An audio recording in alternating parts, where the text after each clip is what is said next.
shutting me up is never, like... An easy task? Yeah. Having to beg me for more words is not a problem.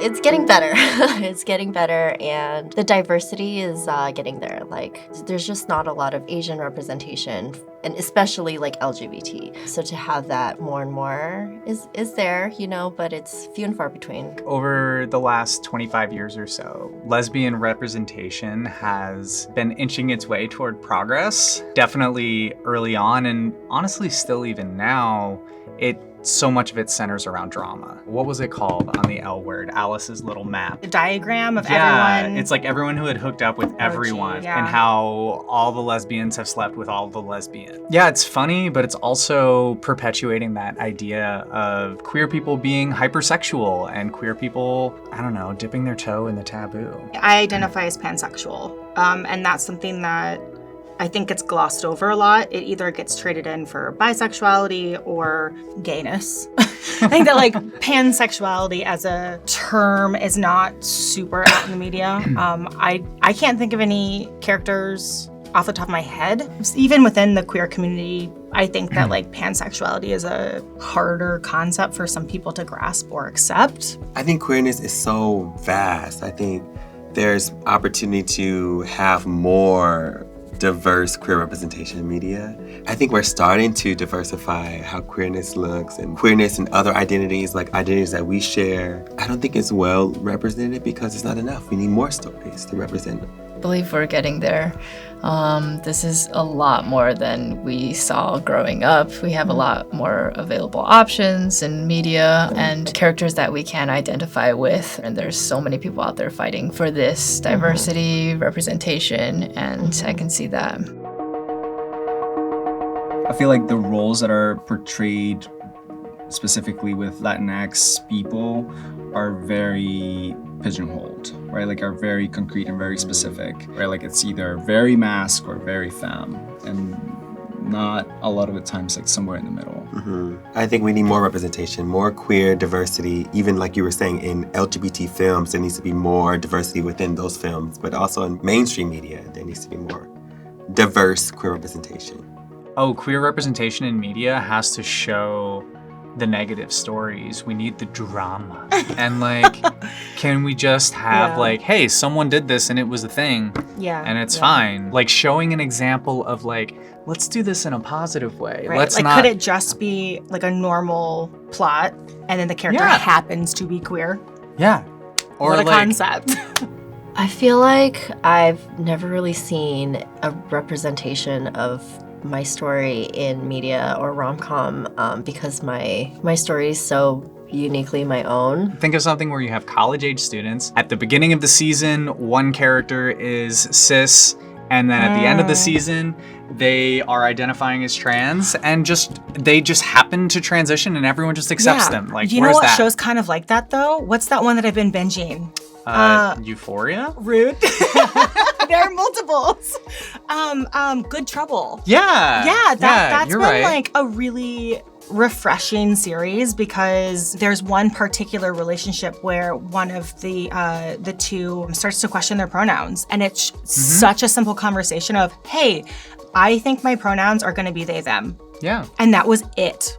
It was almost like a throwaway at the very end of the episode, and it was handled so nonchalantly. It was beautiful. I do notice that sometimes you do complain about like the types of queers that are represented. She's always like, why do they always have to show the femme lesbians?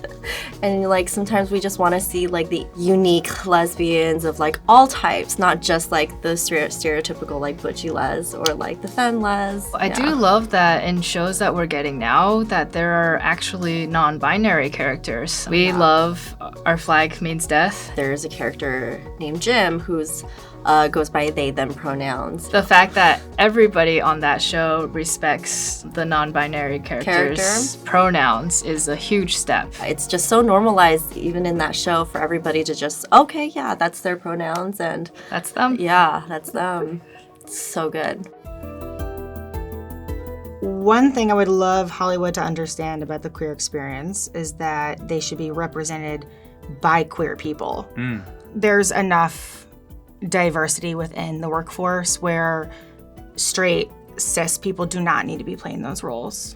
I think straight actors can authentically play queer roles as long as they are 100% committed and they respect the role that they are given. I guess my question would be, why wouldn't producers, directors, writers, why wouldn't they want the people representing these stories to be intimately familiar with those communities? Like, if you're gonna write a script about the queer community, you need to actually know the queer community. So similarly, why would you not want queer directors, queer writers, queer actors representing themselves? Stop representing us for us, let us represent ourselves. Many actors have later come out, who were previously straight, have come out as queer after playing a queer role. So I think that's always important to keep in mind, that we can't expect one or the other from anybody. You know, Could be an it's opportunity. It's not black or white, Yeah, right? yeah. And I think it's unfair of us to ask for to be able to dissect every part of their sexuality or on a spectrum, or be able to even measure that. So.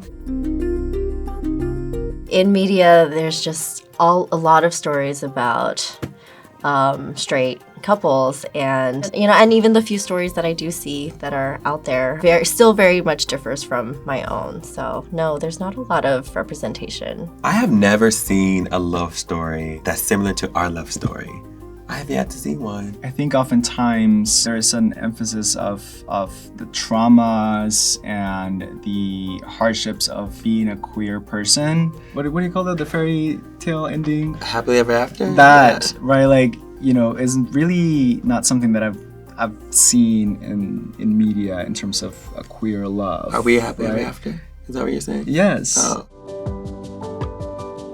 So Saving Face was one of the movies that we both really bonded over, actually. And we're both like, yeah, that is my favorite movie. First queer